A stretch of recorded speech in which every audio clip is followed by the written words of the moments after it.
Assalamualaikum warahmatullahi wabarakatuh. Selamat pagi, selamat siang, selamat sore, dan selamat malam. Yang terhormat kepada Bapak Muhammad Endi Yulianto, selaku dosen pengampu mata kuliah Fenomena Perpindahan, dan teman-teman sekalian yang menonton video ini yang kami banggakan.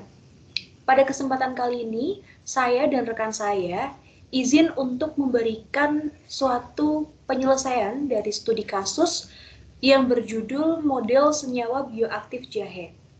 Namun sebelumnya, izinkanlah kami untuk memperkenalkan diri terlebih dahulu.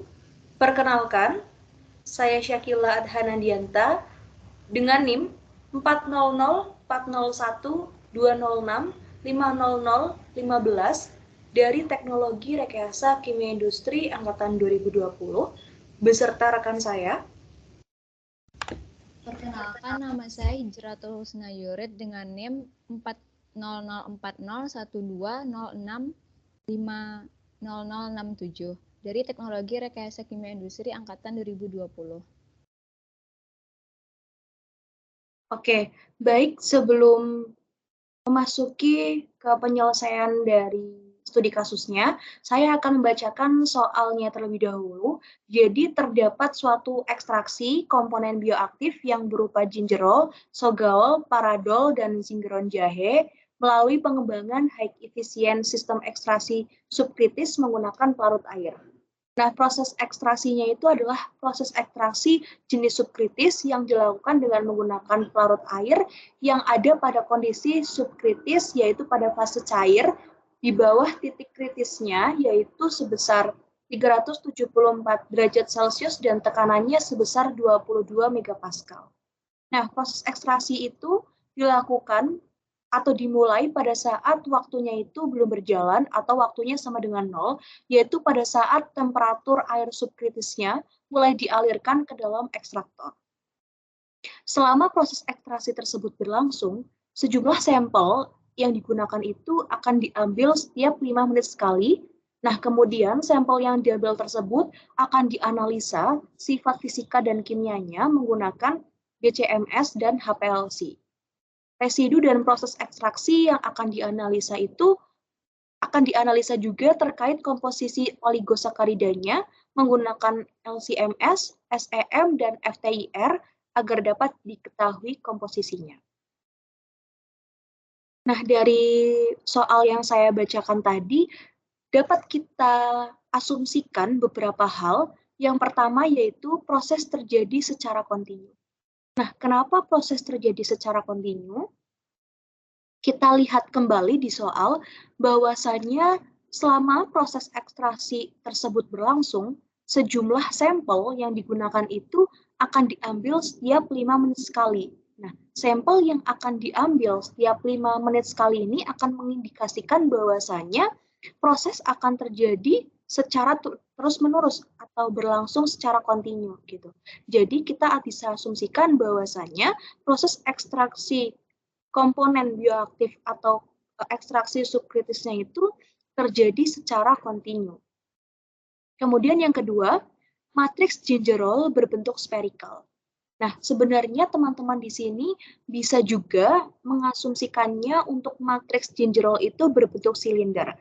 Sebenarnya ini sesuai dengan keyakinan aja bahwasanya untuk matriks gingerol itu kita akan asumsikan untuk yang silinder atau spherical seperti itu. Namun dalam penyelesaian kasus kali ini kami akan menyelesaikan permasalahan matriks gingerol ini kita asumsikan dalam bentuk spherical. Nah, mengapa dalam bentuk spherical?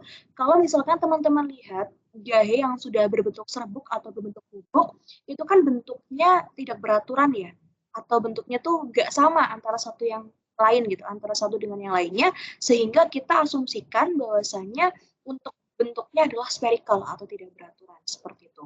Kemudian yang terakhir adalah perpindahan massa terjadi ke arah R. Nah, teman-teman di sini juga bisa lihat terkait ilustrasi gambarnya, di mana yang untuk yang sebelah kiri itu adalah asumsi dari si gingerol jahenya tadi yang berbentuk spherical atau bentuknya serbuk. Nah, kemudian di sebelah kanannya di sini teman-teman bisa lihat juga bahwasanya di sini ada nilai X1 dan X2. Nah, nilai X1 dan X2 di sini adalah arah perpindahan masanya, yaitu dari X1 atau X2. Ini bisa diubah juga nilainya atau bisa kita ganti juga simbolnya dengan R1. Tadi kan di asumsi yang ketiga adalah perpindahan massa terjadi ke arah R ya. Berarti kita bisa tulis juga bahwasanya perpindahan massanya itu terjadi dari arah R1 ke R2.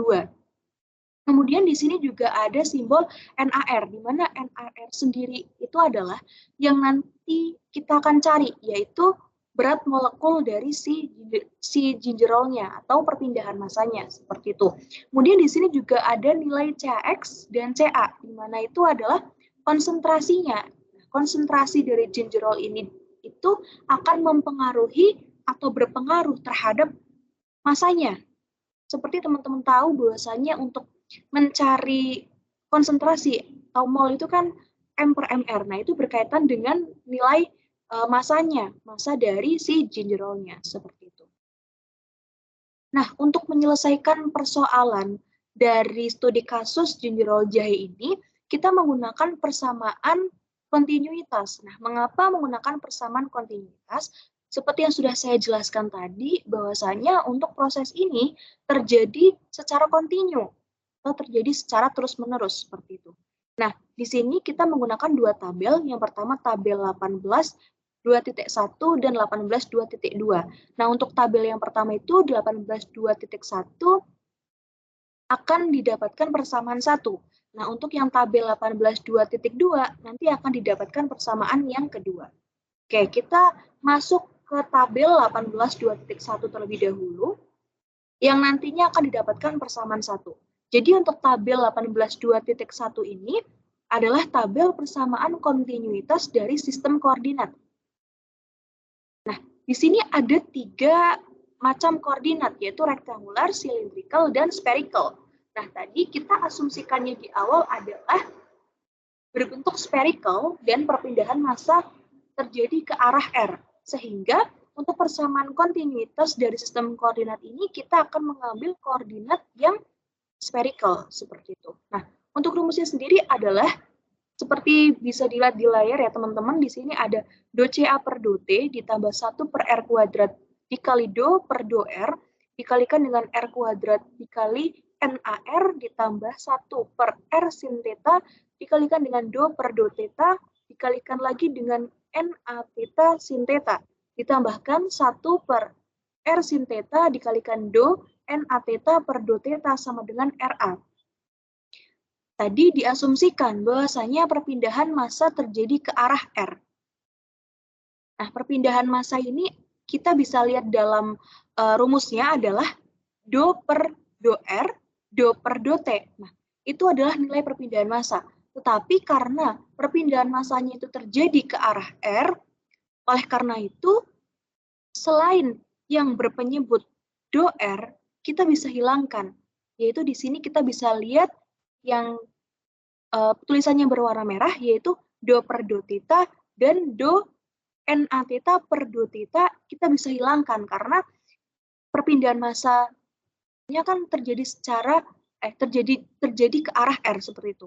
Nah, kemudian untuk nilai Ra-nya, kenapa kita merahkan juga atau kita hilangkan juga dikarenakan tadi dari soalnya adalah bubuk jahe. Bubuk jahe sendiri adalah bentuknya kecil gitu. Nah, Ra ini adalah jari-jari partikel.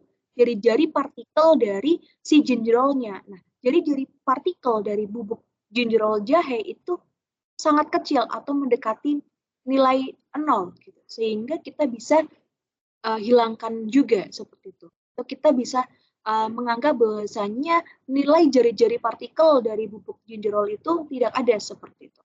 Jadi karena tadi nilai do per do theta, kemudian do Na theta per do theta dan Ra-nya kita hilangkan, sehingga nilainya menjadi do Ca per do T ditambah 1 per R kuadrat dikalikan do per do R dikalikan R kuadrat NaR sama dengan 0 karena Ra-nya tadi sudah tidak ada. Nah, kemudian kita akan sama dengankan do Ca per do T. Nah, dikarenakan nilai do CA per do T-nya itu akan pindah ruas menjadi ke kanan, dan untuk yang 1 per R kuadrat dikalikan do per do R, dikalikan dengan R kuadrat NAR-nya itu tetap sama di ruas yang sama, sehingga menjadi minus do CA per do T sama dengan 1 per R kuadrat dikalikan do per do R, dikalikan lagi dengan R kuadrat NAR, sehingga didapatkan persamaan yang pertama dalam bentuk minus do CA per do T. Seperti itu.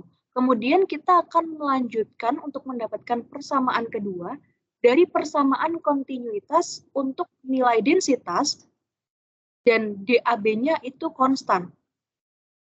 Kita asumsikan bahwasannya untuk persamaan tabel kedua, tabel 18.2.3 ini adalah percepatan difusi suatu masanya konstan dan tidak ada kecepatan perpindahan dari bubuk jahe. Nah, percepatan difusi ini adalah nilai DAB, itu konstan. Kemudian yang kedua, tidak ada kecepatan, itu adalah nilai V. Sehingga dari rumusnya, yaitu do CA per do T ditambah PR dikalikan do CA per do R ditambah V theta dikalikan do CA per do T ditambah V theta dikalikan 1 per R sin theta dikalikan do CA per do theta sama dengan DAB dikalikan 1 per R kuadrat dikali do per do R dikalikan dengan R kuadrat do CA per do R ditambah 1 per R kuadrat sin theta kuadrat dikalikan dengan do CA kuadrat per do theta kuadrat ditambah RA. Nah, dikarenakan tadi ini tidak ada kecepatan perpindahan, maka dari itu untuk nilai VR, V theta itu akan kita hilangkan. Dan yang kedua adalah perpindahan massa yang pertama, yang di persamaan yang pertama itu ke arah R. Ke arah R, sehingga untuk nilai do CA per do T dan do CA per do theta itu akan kita hilangkan juga. Sehingga yang tersisa di ruas kiri itu hanya do CA per do R. Seperti itu. Dan untuk yang di ruas kanan, untuk nilai do CA per do R dan do per do R itu tidak perlu dicoret karena perpindahannya itu terjadi ke arah R. Nah, untuk yang dihilangkan adalah nilai do CA kuadrat dibagi do theta kuadrat. Seperti itu. Kemudian untuk nilai RA-nya juga masih sama seperti yang persamaan pertama, biasanya kita asumsikan nilai jari-jari partikel dari bubuk jinjerol jahenya itu mendekati 0 sehingga kita anggap tidak ada seperti itu. Nah, ketika sudah dicoret sesuai dengan asumsinya, kemudian didapatkan persamaan do CA per do T sama dengan DAB dikalikan 1 per R kuadrat do per do R dikalikan R kuadrat do CA per do R. Kemudian, karena dari persamaan yang pertama tadi adalah minus do CA per do T, agar persamaan 1 dan persamaan 2 ekivalen atau bisa disamadengankan, maka dari itu untuk persamaan 2, kita juga mengubahnya bahwasanya do CA per do T kita berikan nilai minus. Jadi karena minus do CA per do T, sehingga ruas kanan untuk nilai DAB juga kita beri minus, atau kedua ruas kita kalikan dengan minus. Sehingga didapatkan persamaan kedua adalah minus do CA per do T sama dengan minus DAB dikalikan 1 per R kuadrat do per do R dikalikan R kuadrat do CA per do R. Kemudian yang selanjutnya akan dilanjutkan oleh rekan saya. Selanjutnya yaitu untuk dari persamaan 1 dan persamaan 2 yang telah didapatkan tersebut diekuivalenkan untuk mendapatkan nilai NAR-nya. Yang mana nilai dari persamaan 1 itu yaitu minus do CA per do T sama dengan 1 per R kuadrat dikali do per do R dikali R kuadrat dikali NaR. Itu untuk persamaan 1. Dan untuk persamaan keduanya yang telah didapatkan, minus do CA per do T sama dengan min DAB dikali 1 per R kuadrat dikali do per do R dikali R kuadrat dikali do CA per do R. Itu untuk persamaan kedua. Dari persamaan 1 dan kedua tersebut, kita ekuivalenkan untuk mendapatkan nilai NaR-nya. Dijadikan untuk persamaan ketiga, yaitu 1 per R kuadrat dikali do per do R dikali R kuadrat dikali NaR sama dengan minus DAB dikali 1 per R kuadrat dikali do per do R dikali R kuadrat dikali do CA per do R. Yang mana dari ruas kiri dan ruas kanan itu terdapat 1 per R kuadrat, bisa disederhanakan. Dan do R dari ruas kiri dan ruas kanan disederhanakan menjadi do R kuadrat dikali NaR sama dengan minus DAB dikali do dikali R kuadrat dikali do CA per do R. Itu disederhanakan dari ekuivalen persamaan 1 dan persamaan kedua. Untuk mendapatkan nilai C-nya itu diintegralkan. Yang mana integral do R kuadrat dikali NaR sama dengan integral minus DAB dikali do dikali R kuadrat dikali do CA per do R. Agar didapatkan nilai C-nya. Didapatkan yaitu R kuadrat dikali NaR sama dengan minus DAB dikali do dikali R kuadrat dikali do CA per do R ditambah dengan C. Dari ruas kanan dan ruas kirinya itu terdapat R kuadrat, maka bisa disederhanakan didapatkan NaR sama dengan minus DAB dikali do dikali R kuadrat dikali do CA per do R ditambah dengan C.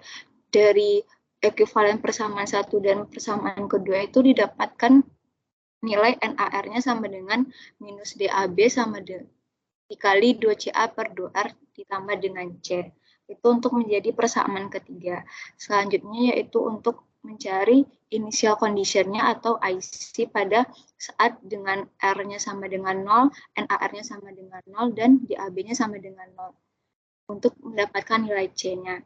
Dari persamaan ketiga tersebut, NaR sama dengan minus DAB dikali do CA per do R ditambah dengan C. Kita masukkan nilai NaR-nya itu sama dengan 0, nilai DAB-nya sama dengan 0. Dan do CA per do R ditambah dengan C, maka nilai C-nya itu sama dengan 0. Dari nilai C yang kita telah dapatkan itu disubstitusikan ke dalam persamaan ketiga, yaitu dari persamaan 3 itu NaR sama dengan minus DAB dikali do CA per do R ditambah dengan C. Masukkan nilai C-nya itu sama dengan 0, didapatkan NaR sama dengan minus DAB dikali do CA per do R ditambah dengan 0. Maka didapatkan nilai dari NaR-nya itu minus DAB dikali do CA per do R. Itu merupakan berat molekul dari gingerolnya. Jadi dari persamaan yang dihasilkan tersebut itu diperoleh model perpindahan massa dari gingerolnya itu sama dengan NaR sama dengan minus DAB dikali do CA. Sekian penyelesaian studi kasus senyawa bioaktif gingerol atau jahe. Semoga video ini bermanfaat bagi teman-teman yang ingin mempelajari fenomena perpindahan. Apabila ada kesalahan, mohon dimaafkan. Wassalamualaikum warahmatullahi wabarakatuh.